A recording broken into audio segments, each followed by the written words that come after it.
So we're in Hokitika, actually we're in Ross, which is, if you're on the way to Hokitika, and from Hokitika you go to Kamara Junction, you want to go to Christchurch, which you keep heading, takes you to Greymouth and Westport. And this is a kind of a, Ross is actually what I just discovered is actually, and not actually what I thought it was named after. It's actually related because of the Californians, where they had a Ross goldfield, which was established by a Scotsman in the 1848s in the States. And when the gold was found in the West Coast, which I'm sometime after 1860, because 1861 was Gabriel Reed in Queenstown, they set up here. Again, we're just slowly heading that direction, heading towards Franz Josef.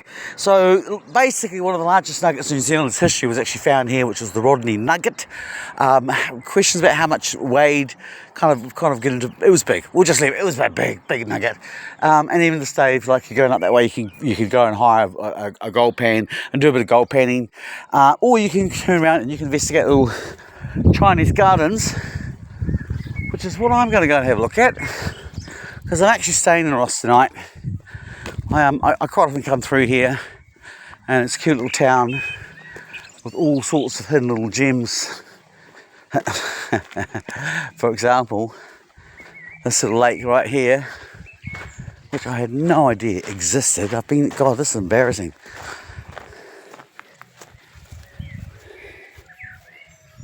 I suppose because you go around the road panning, so it's actually part of the river. It's not actually a lake, it's just part of the river.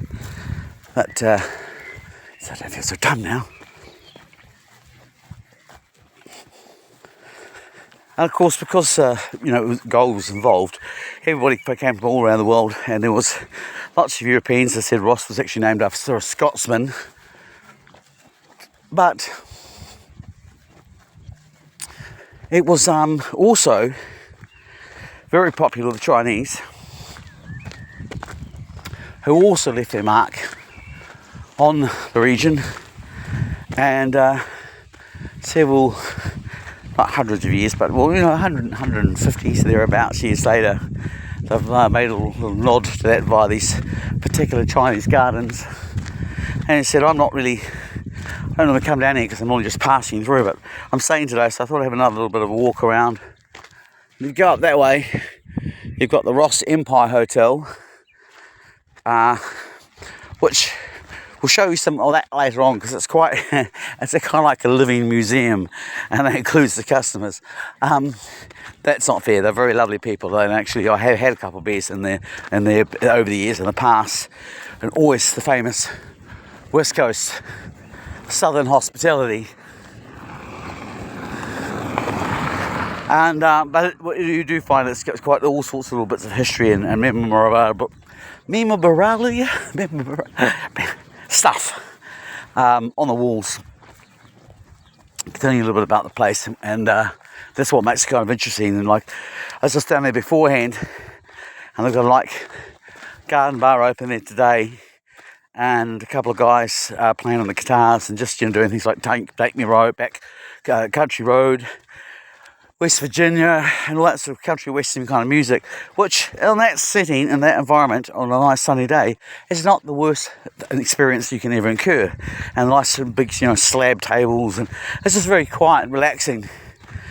And then I walk around the corner, visit the chaps at the Ross Dairy, who have really been quite actually into archery, but also you can get these amazingly huge ice creams, which I won't have because I need to be doing some more exercise, which I'll actually do on the way back at that nice little spot there. A good place to sit down there and do some squats and stretchy bits and pieces before I walk back and have a nap. And then once I've had a nap, have my little accommodation, which has cost me $25 a night, and it's no thrills in my no stretch of imagination, but it has everything you need. I shall then wander off for dinner at 6 for a 3-course buffet. And I wasn't quite sure if I was going to stay today, but then he said banoffee pie, and he got me at banoffee pie, so we'll see. But overall, what can I say? $60 for 3-course meal and your accommodation for the evening in a place that's quite a little bit of, quite a bit of a unique bit of history. I think that's pretty amazing. These are the Chinese gardens, which we'll actually walk up and we'll walk down. And they do actually go on. This is very beautifully done. Again, one of those things you wouldn't really expect to encounter. I mean, it's quite funny because they've got these things in Dunedin, but to get in them costs you an arm and a leg.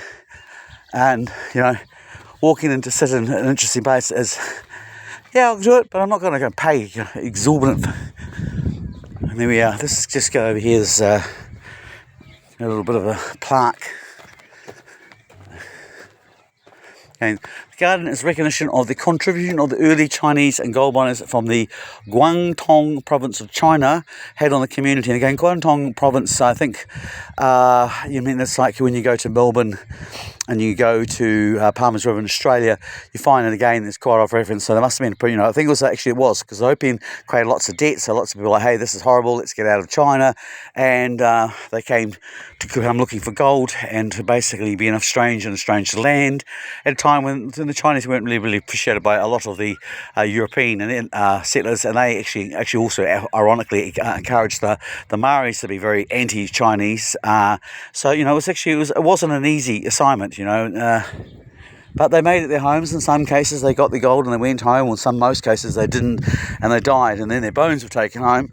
But a few actually decided to actually not go home, and they made New Zealand their home. And you've got places today, for example, like the Chin family is very prominent in Dunedin, have mayors been involved in the music scene for years, and that's, you know, part of that heritage and legacy, which, you know, is quite a cool thing, part of New Zealand. I quite like that's, you know, that contribution. Yeah. I think we'll just take it down here, and I'm going to sit down and actually enjoy this a wee bit. So that's Ross over there.